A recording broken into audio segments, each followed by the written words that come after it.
White skin, white hair, and pink eyes.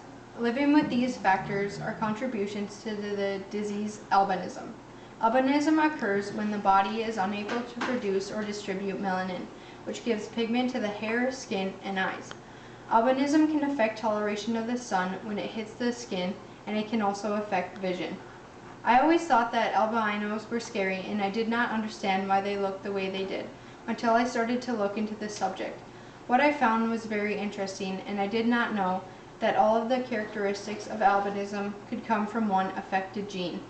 According to the National Cancer Institute, albinism is a genetic condition marked by little or none of the pigment melanin in the skin, hair, and/or eyes.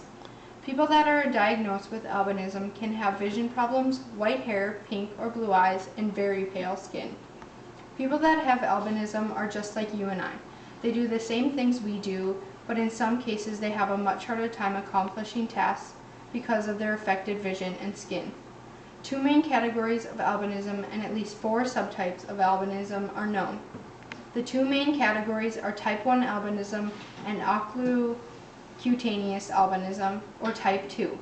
In type 1 albinism, a defect in the metabolism of an amino acid called tyrosine leads to failure in converting tyrosine to melanin. In type 2 albinism, people have white or pink irises, and they also have the risk of severe vision problems. The subtypes of albinism may be hard to pronounce and sound more detailed than they are, but they all have simple characteristics. The first, Shidaya-Higashi syndrome, results in a lack of pigment all over the body with a few areas of color. Hermansky-Pudiak syndrome, or HPS, is another type which arises by a single gene defect. It can occur with a bleeding disorder or lung and bowel diseases. The results of HPS range from no pigmentation at all to normal coloring. Vision is also affected by this syndrome. Vision ranges from 20/60 to 2200, which is far from normal vision. Having HPS reduces life expectancy because of lung disease and bleeding disorders. Another subtype of albinism is called ocular albinism, type 1, which usually only takes effect on the eyes. No coloring towards the back of the retina is present, but the skin and eye color are normal. Ocular albinism starts in the female genes and can only be passed from mother to son. The last subtype is Waardenburg syndrome, which results in a small patch of hair on the forehead that has no pigment and one or both eyes lack pigment completely. When genes do not produce normal amounts of melanin, albinism takes place immediately.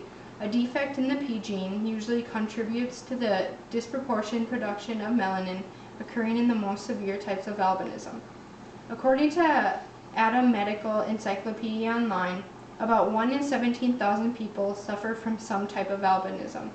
It is a recessive type of disorder where the probability of it being passed on is very low.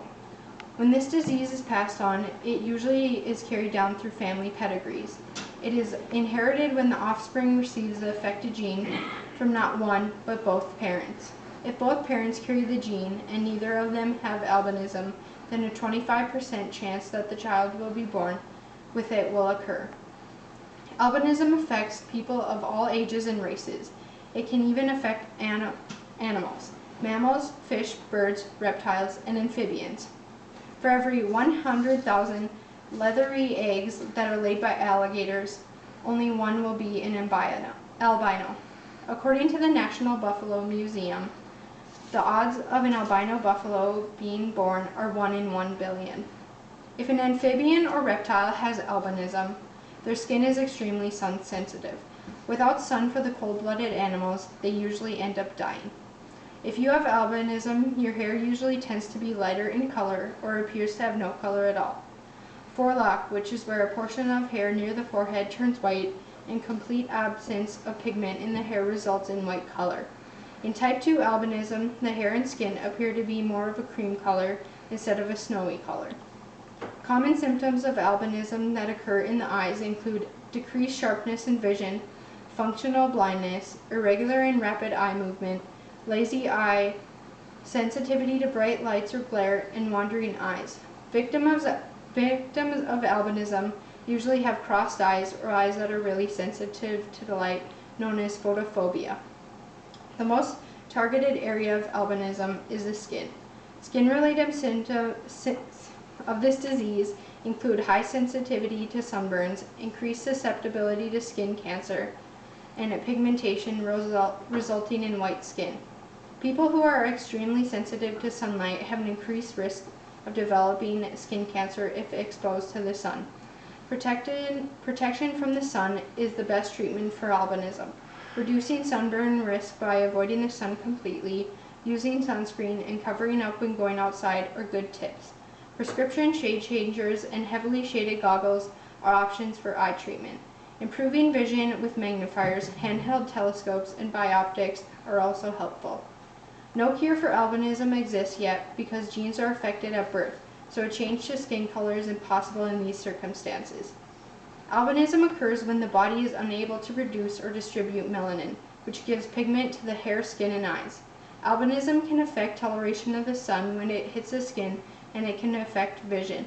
The symptoms are low in number, and many treatments to help the disease are available, but there is no cure for albinism.